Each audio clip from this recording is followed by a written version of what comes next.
Let's see if we're on there. Yeah, you're live now. Well, let me go onto Facebook. Yeah.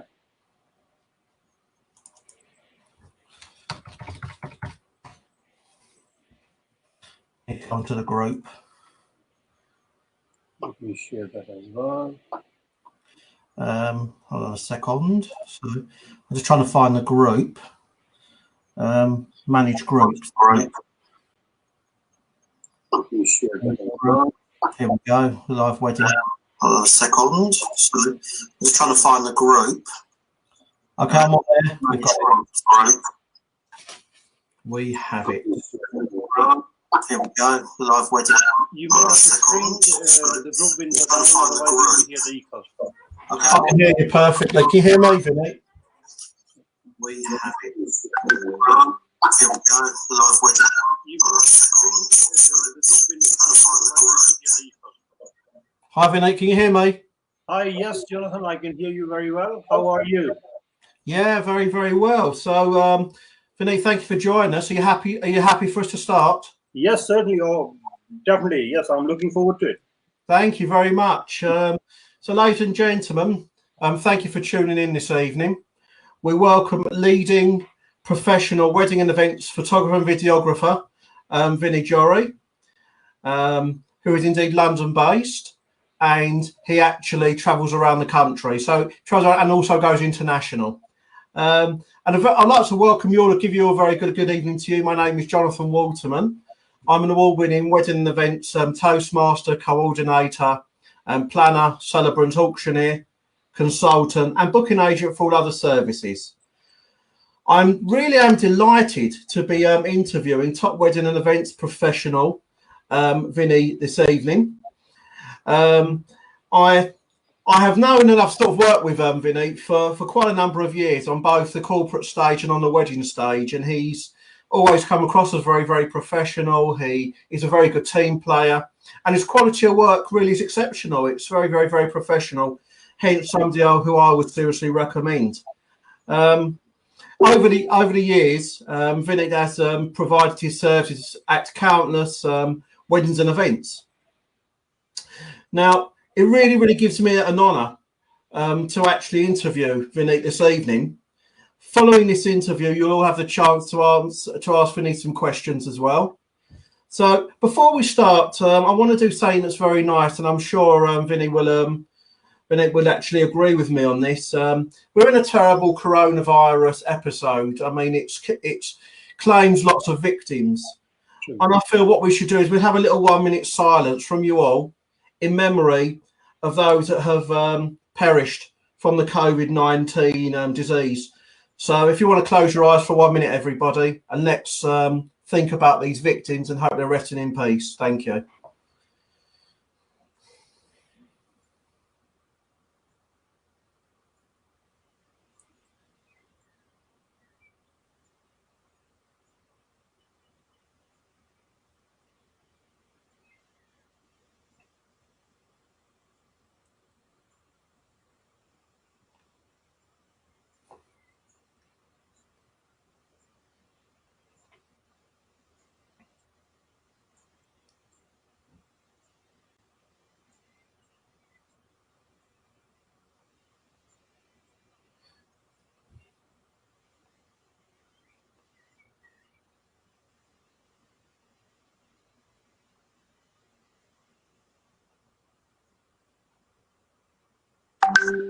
Thank you very much, everybody.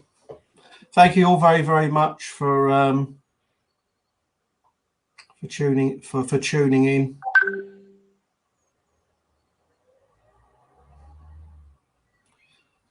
Yes. Thank you. I just felt that was totally appropriate as to the circumstances that we hold all these people in our memory, basically. I got you. So Vineet, as I say, lovely to be interviewing you. Once again, before we start, just to reiterate what Vineet does, to those that have just come on, he's a professional photographer and videographer, both on the UK and international stage. He covers weddings, corporate events, gala dinners, the press, any other type of service Vino will provide you, and also he does a drone service as well, which is very good. So I want to ask first of all a question to Vineet here. Can I ask you, how long have you been in the wedding and events industry for? Yes, thank you, Jonathan, for inviting me first of all, and then it's a privilege to be here with you and talking to you. Now coming to the answer of your question, how long have I been in the industry? Yeah. It's a difficult one to answer because as far as I can remember, I have been doing either photography or videography one way or another, either part-time or full-time, ever since I can remember. Yeah.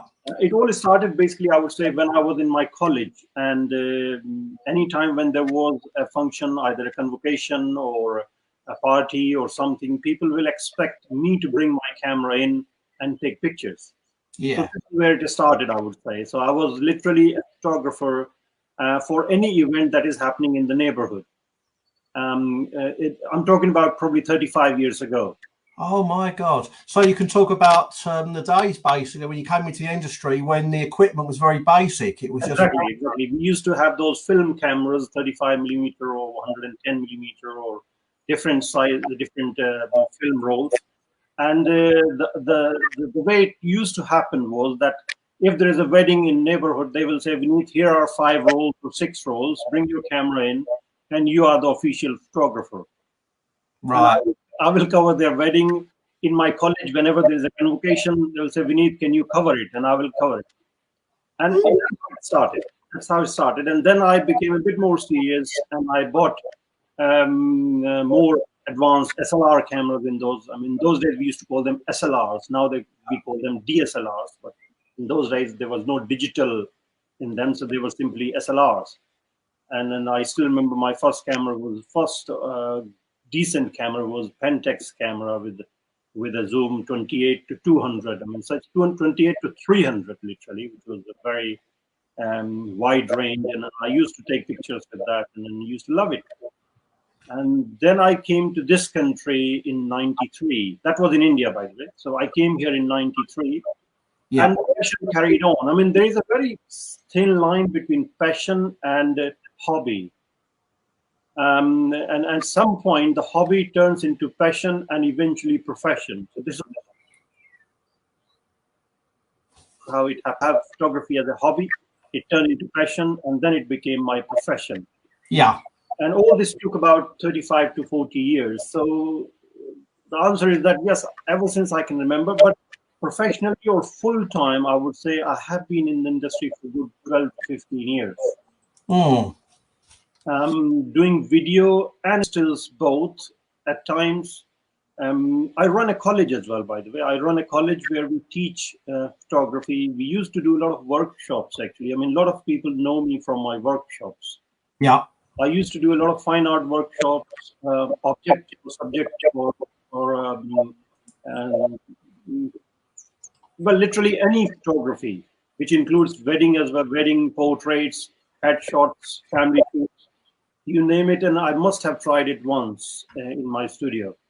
We used to do it a lot, actually, a lot of workshops. Say about 6-7 years ago, my main goal was just running workshops in my college. Every week there was a workshop, and with 5, 6, 10 photographers, maybe sometimes up to 15 photographers. Wow! And I've run workshops in UK as well as abroad. Well, it's just amazing, though, how things have changed so much within the industry. Really, I mean, the changes are just immense. As you say, you've gone from one extreme to another. You've gone from a very, very small, as I say, from a very, very sort of small camera setup. Going nowadays, you see videos, you see 4 or 5 cameramen, you see 4 videographers. It's just unbelievable. True, very true. I mean, I remember when I used to cover a wedding, video, I used to do on my own, number one, and then I used to have one assistant who will hold the light. Yes. So one camera and one light.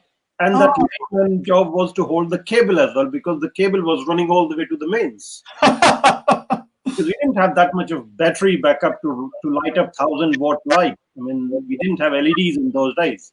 Yes, of course. Yeah, exactly. So it was just two people job, and then editing was very much different. I mean, we used to edit it more like just cut out any shaky bits, and that's it, and put the songs on top. That's it. Now editing is very different, especially for weddings. It's more like cinematic. We try and shoot with 4, 5, up to 6, 7 cameras at times. I can't believe it. I know. I'm just really, really shocked. To be honest with you, by you know, some of the huge weddings, some of the big weddings that I've done, I've literally, you've got 6 cameras, you've got 4 videos, you've got drones, you've got jibs, everything. It's just amazing. This is well, the whole idea of having more cameras is that we can have more angles, and when we edit it, it becomes more like a story rather than just a one long shot. And we can cut into close-ups, and then this angle and that angle, and an aerial shot in between. So it's just making it more interactive and interesting, I should say. So that's the whole idea, I think.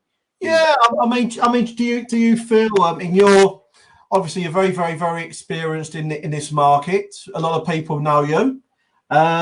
Do you basically feel you've developed a niche within the market on what you're doing? Do you have what are your main USPs?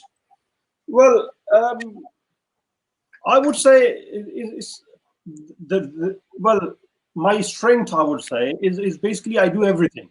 Yes, which is good.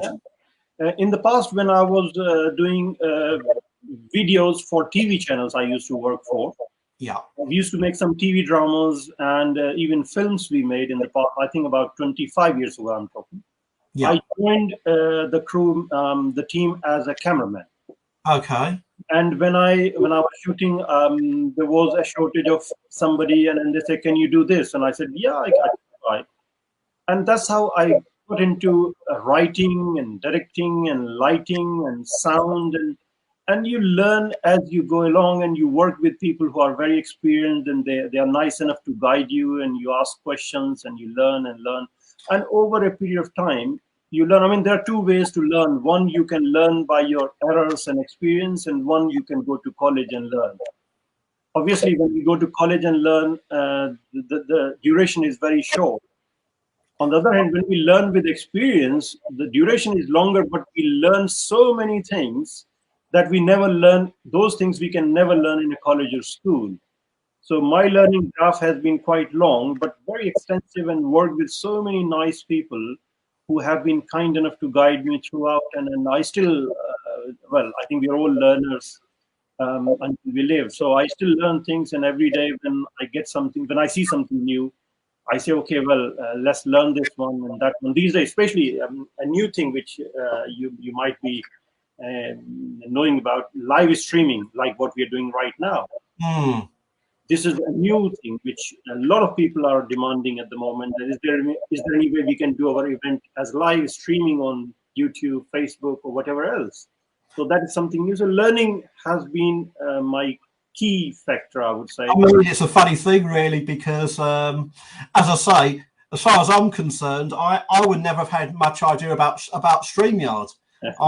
I was quite I'm quite green when it comes to streaming, and you know, you had the know-how how to show me. So you know, it's, as I say, you're up on this, you're up on all this technology. You know what's good, you know what works, you know what doesn't, and it's a very good skill you have there. To be honest with you, it's you keep up with everything, so you're staying ahead, really, which is it is very useful. I mean, maybe I can mention one more thing here.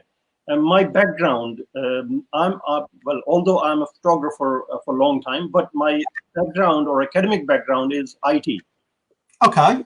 I'm a computer person. I did my master's and PhD in IT. Yeah. And then I was teaching in different colleges and universities for a good number of years in this country. Yeah. Eventually, I don't know if you have seen that Indian film called Zindagi Na Milegi Dobara. There's a movie called. I'm not sure about that, actually.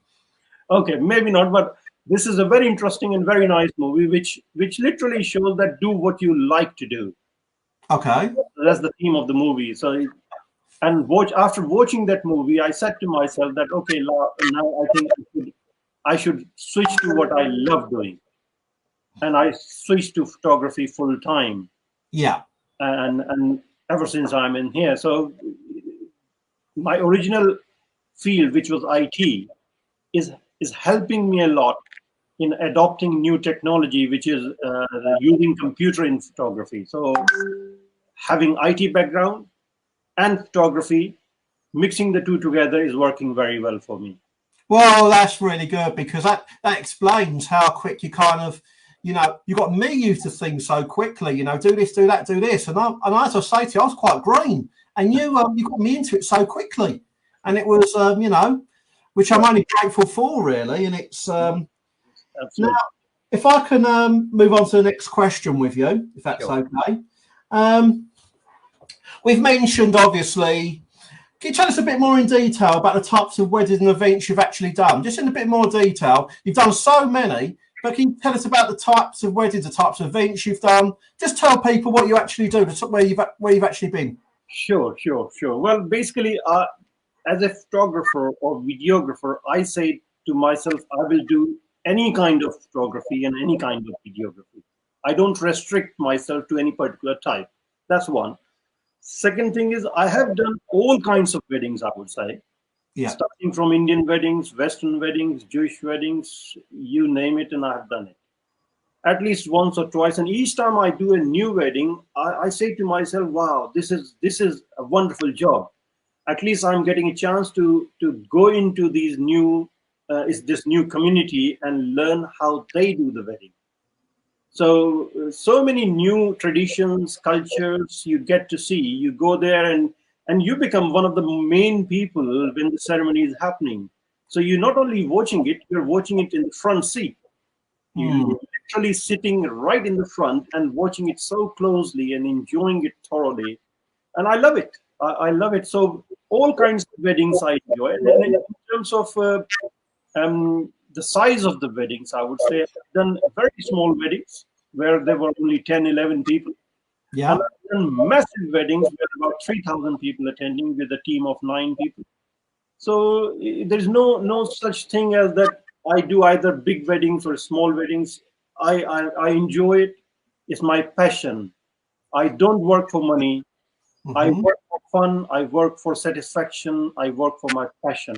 Which is lovely. Money follows, but I enjoy doing it. And that's the main thing. Do you, after you've done the wedding, then basically, do you tend to feature your weddings on social media? You tend to blog about them? Do you tend to load them up on Twitter, on Instagram? Not really. I don't do that. I don't do that because to me, a wedding is someone's private matter. Yeah. Unless they share something. I mean, I would say 99% of my weddings, I have never shared them anywhere. Okay. Because I would rather let the client share it and then they tag me if they wish to. Which is good. Yeah. I don't go around and put their pictures on my Facebook page or my Twitter or my Instagram. I hardly do that unless they have given me permission to do it, which I'm not really, I don't ask them for permission on that. Although, I mean, in terms of copyright laws, being a photographer, I hold the law. I hold all the copyrights unless they buy it. But I still respect their privacy and let them share it as and when they want to, if they feel like, because it's there. If I start doing that, then I'm entering into their privacy, I would say, which is not there. No. Can I ask you, you've done you've completed a wedding. You've obviously you're going to edit what needs to be done. How long does it actually take to deliver a photography portfolio, an album, or the videos to the DVD to the client on average? And an average wedding, I mean, how long are we looking at? It depends on which month the wedding was. Some months are very busy. So suppose if someone's wedding is in June, July, August. Yeah. We are definitely talking about 3 to 6 months delivery time. Yes, of course. It could be more as well, depending on, I mean, sometimes there are certain things we need from the client, like music. They want a particular music to go with their wedding video. And unless they provide me the music, I cannot start editing, because editing is done on beats. So when I have a particular music piece, I have to edit it according to the music. Right. So if I don't have the music, I cannot edit. And once they have given me the music and I've edited it, then of course it's very difficult to change the music. So we rather edit once we get the music, which always takes much longer than we anticipate, because the bride Yeah, that's the thing. Because sometimes you know, you want to get things done for the client, our customer service, but at the end of the day, you know, you're waiting for them to approve it, aren't you? I take it, you know. Exactly. We need to get the work done to their satisfaction. If I choose my choice of music and I edit it, and they might come back and say, "Look, I don't like this music piece." Well, that's right. That's right. Yeah. And then It's in order, really, because they pay you a lot of money for the service, and they expect you to deliver, you know, as per their contract, really, to their needs. yeah. Okay. Well, let's move on to the next question. Can I'd just like to ask you, so you can share with everybody, is there a particular venue that stands out to you for what you and your team have done? What type of venue do you like? Is it which one really good for your photography and videography? Do you get the best footage? Is there any particular venue? The way I see it, I mean, if you ask me as a photographer, the preference would be different.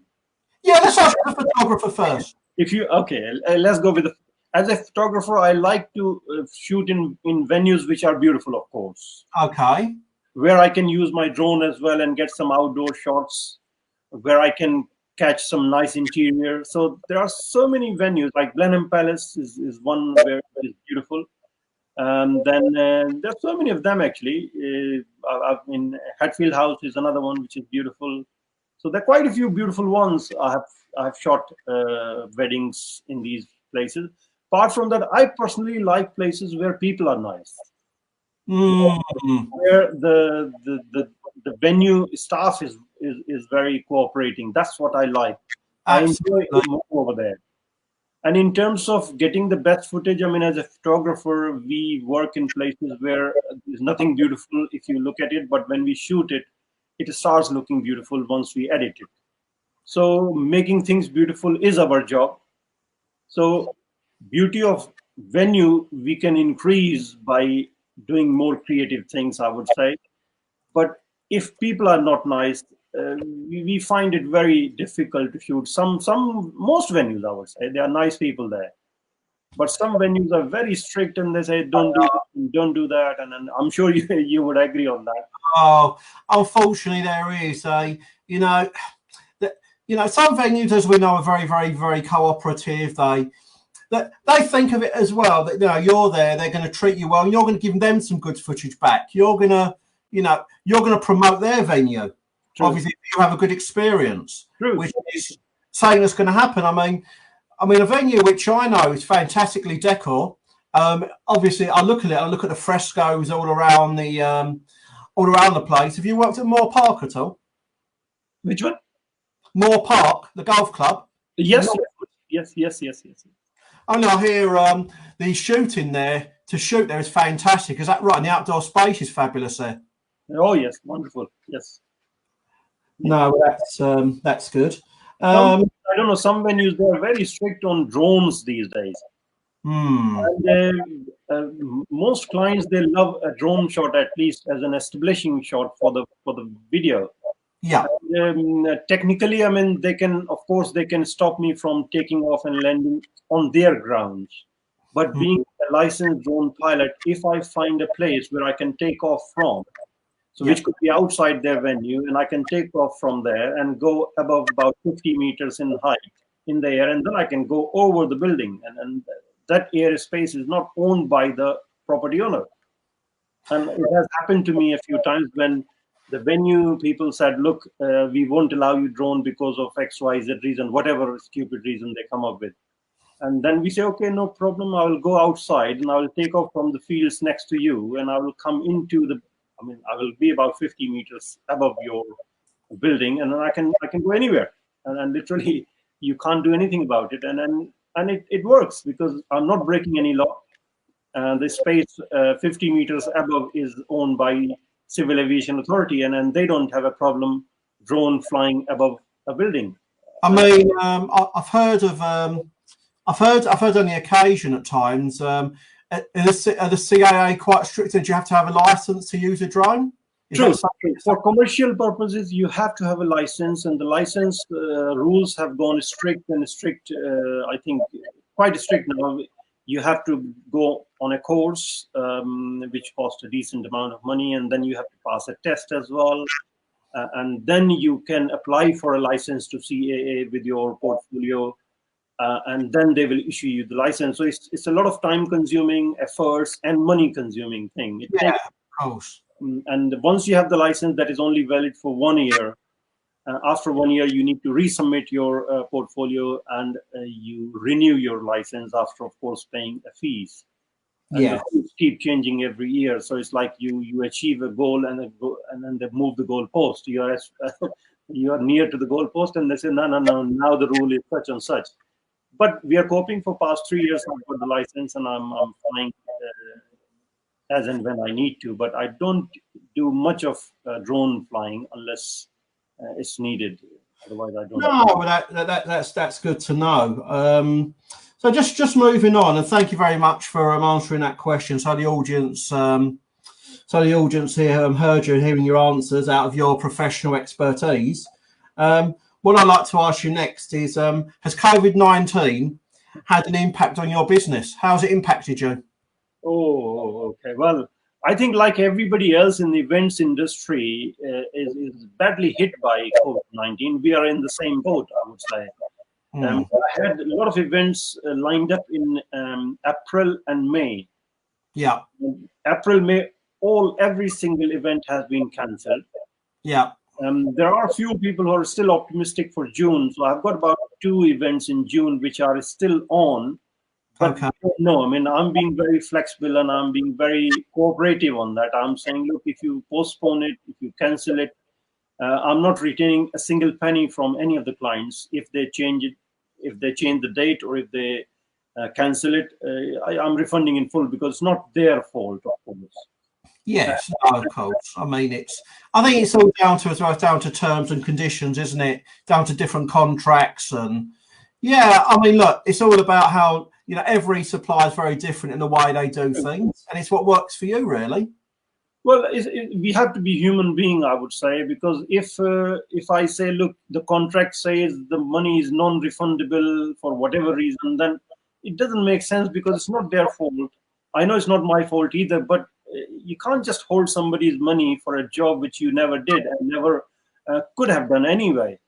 The government is saying that you cannot run a wedding, so how they are going to run the wedding? So literally, it's not their fault either. So they're already losing money on the venue, and God knows so many vendors may not actually refund their money. So as a photographer, I personally feel that if I can refund them, and I will gain a goodwill from them, and then they will probably come back to me once they have decided the date. I mean, what I'm hearing is a lot of industry professionals, whether it be venues, whether it be photographers, videographers, Toastmasters, planners, whatever, they're actually offering postponements up to a year, and that seems to be more of the norm. Have you had this at all? Were you offering postponements? I am. Yes. I allow them to, if I'm available, of course, on the next date which they choose, and I tell them, look, this is my availability, and then if you want to choose one of these days, I will be happy to do it. If I'm not available, I literally refund the money and let them go to whoever they want to go for. There's no point. I'm not really. I don't feel comfortable retaining their deposit at this stage. And also, somebody was asking me about the insurance side of it. That if how the insurance is helping the photographers. And I mean, as a photographer, I think our insurance covers mainly 2 things. One is the public liability, where we go to places and something goes wrong, so they can pay.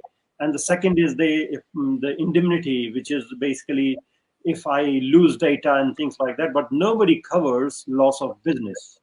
Well, the situation is what the general consensus within the market seems to be, and there's been lots of talk within the on different forums, is the talk of wedding insurance, where some people are saying that it was up to the venue to ensure that the client signed a disclosure to ensure they had wedding insurance.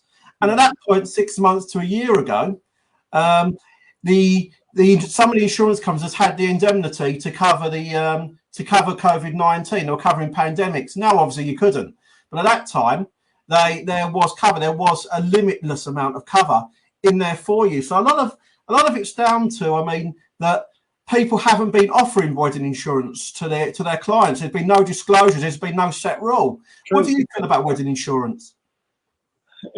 Well, I don't know about others, but as a photographer, we only cover ourselves for liability and indemnity. That's all. I mean, we are not covered for any cancellations and that sort of thing, which is COVID-19. So we are not covered in this time.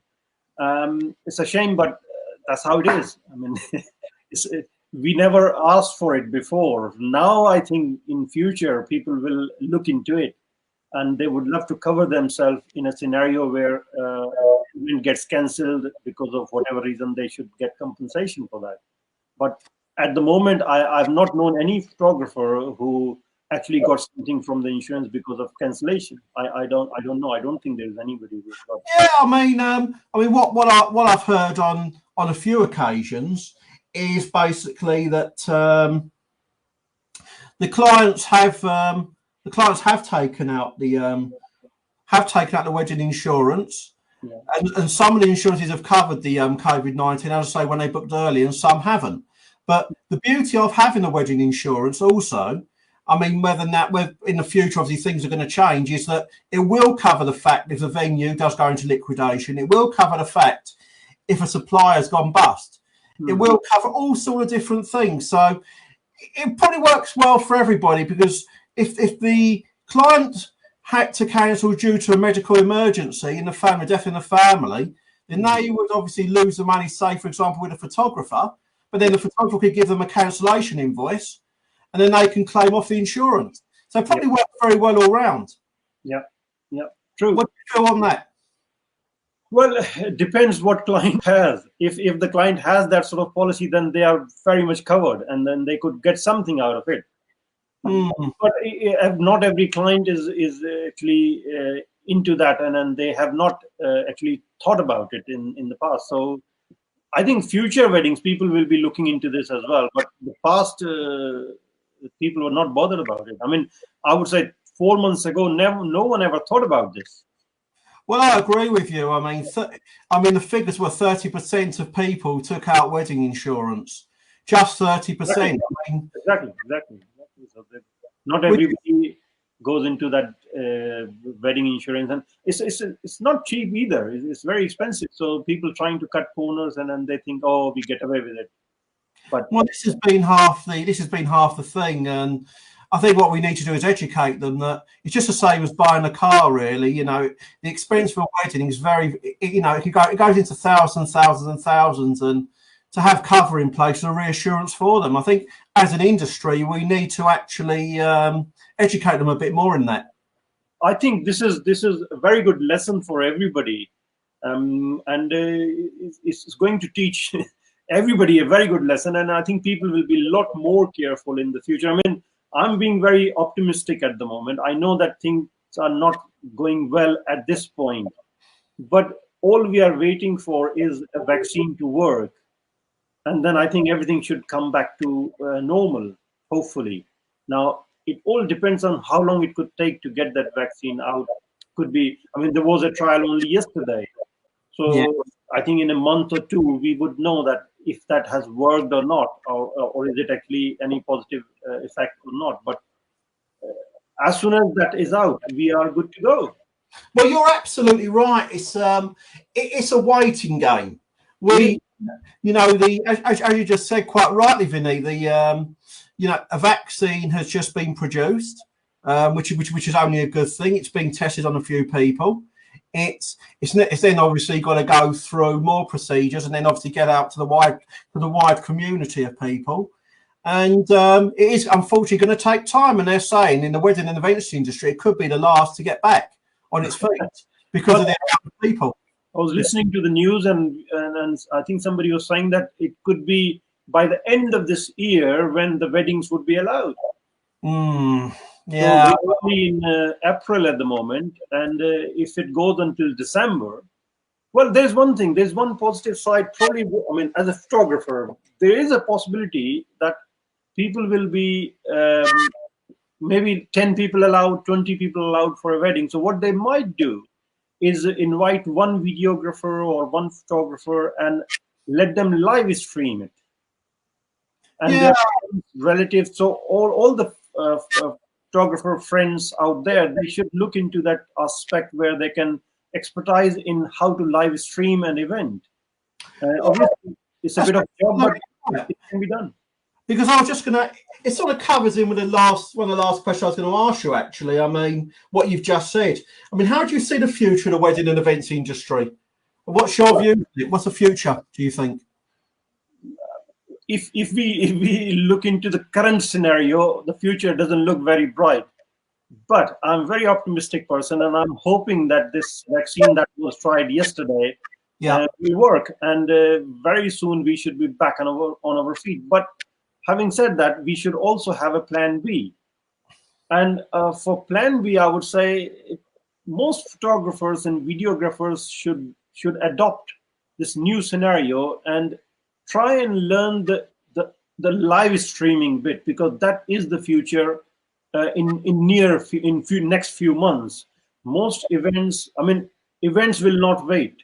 There are certain events, certain weddings which are bound to take place, and if you are up to date with the technology, you will get that job. So I'm already doing some live streaming work um, yes, while sitting at home, and yeah, this is the future, I would say, for at least for next 6 months, where there are events happening. There are mega events happening where my role is basically to coordinate. So let's say there are 6 speakers.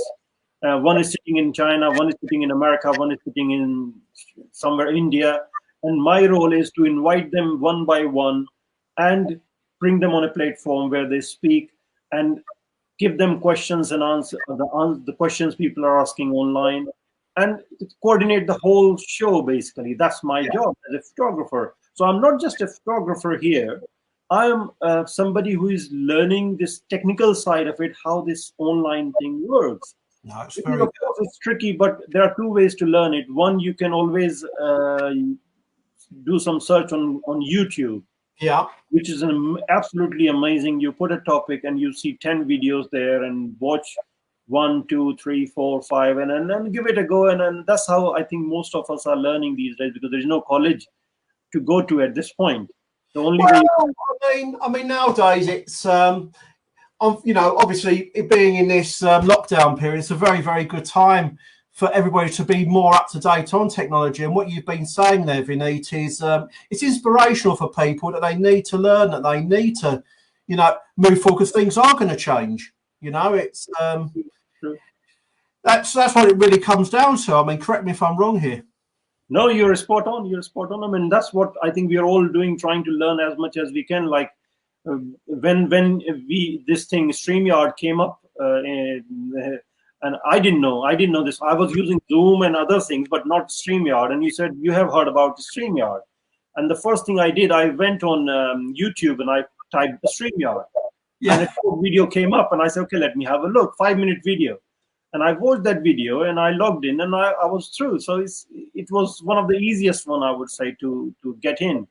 And then there was another client who was working on Zoom, and they said, can you help me? And I was using Zoom for family conversations, but not commercially. And then I did again a YouTube search and I found more details on Zoom, and I started recording and green screen and there's a lot you can do with Zoom or even StreamYard or similar software. There's so many of them. Well, that's the thing now. It's the way the technology has moved ahead. It blows my mind as well. True.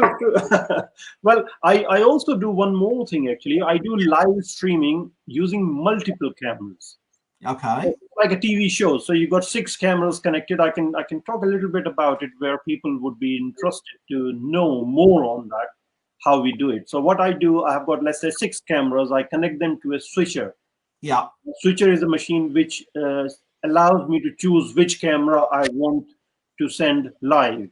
Yes. So let's say 6 cameras connected to a switcher. Now this switcher is connected to my computer. Okay. So, and computer is doing the job to broadcast it live. So literally how it is happening, that you've got 6 cameras in the auditorium or in the building, and you're sitting on a desk where you choose camera number 1, then camera number 2, then camera number 5, camera number 4, and that goes into your computer software. I mean, it could be different software you could use. Probably OBS is one that I use, but I'm sure there are other software as well. And you choose whichever angle you want to broadcast, and you can put titles, you can put transitions, you can put videos. So it's a whole new game. It is more like just producing a TV show.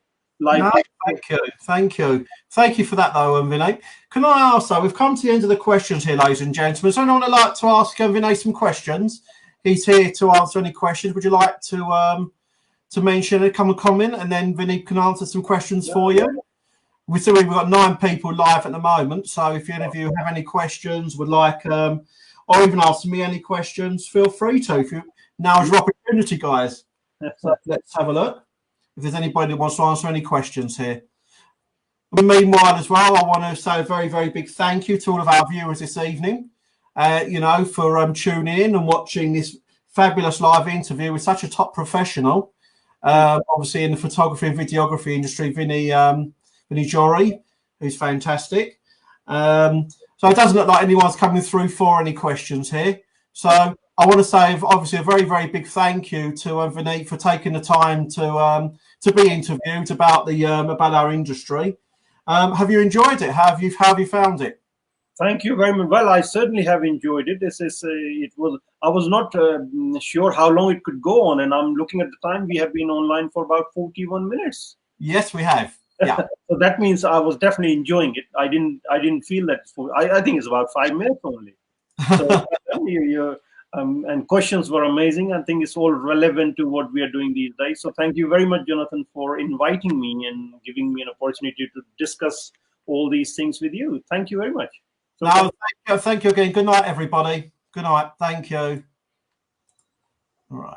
End broadcast. End the broadcast.